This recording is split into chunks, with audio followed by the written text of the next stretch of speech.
to, no? Very young, no? Or sabihin rin natin this person is kind of immature, no? Sabihin natin, or very young energy din, sabihin natin na kahit hindi naman siya ganun kabata, but then full of ano, 'di ba? Energetic person, something like that, no? So tignan natin. Masayahin, pwede rin, no? Tignan natin. Sino ba yung tao na yan na nag-iisip sa inyo, Gemini? Tignan natin. Kuha tayo ng 2 cards here for you, Gemini.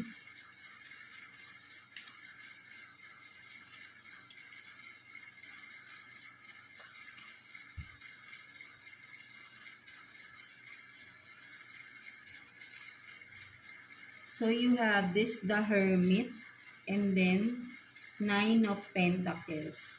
No, so ang nakikita ko rito, Gemini, no, this person, no, ito yung person na sabihin natin na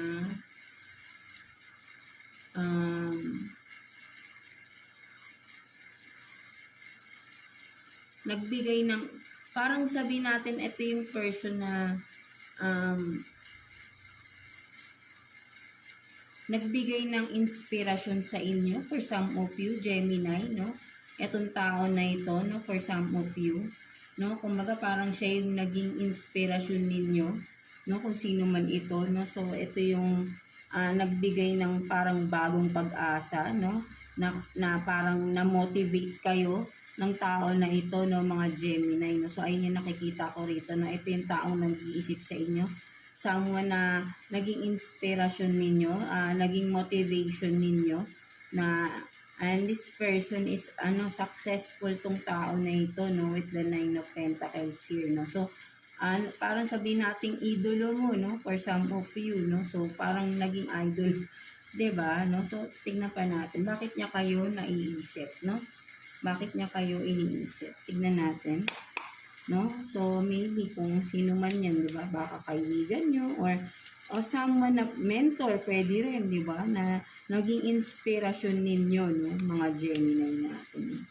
Tignan natin.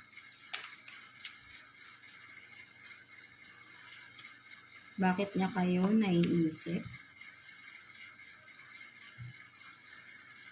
So you have this 9 of Swords in reverse, and then 7 of Swords in reverse.